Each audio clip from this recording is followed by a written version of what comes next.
How to use Google Authenticator app. Hi everyone, in this following video I'm going to show you the ways to use Google Authenticator app. In order to use the Google Authenticator app, you have to follow the steps. First thing, you have to go and install the application. Head over to your respective app store, type in Google Authenticator and install the following application.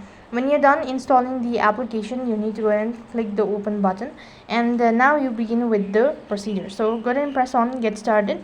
Then you have to go and select the account with which you wish to go ahead and continue your Google Authenticator with, and right on this page you'll be able to see this sort of page. So here you could go ahead and add a code in order to protect your account. You could go ahead and scan a QR code or maybe enter a setup key, whatever.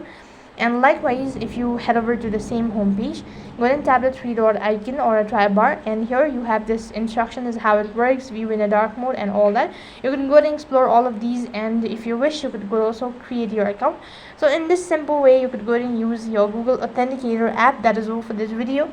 I hope the video was helpful. Make sure like, share and subscribe to our channel. Thank you for watching. See you in the next video.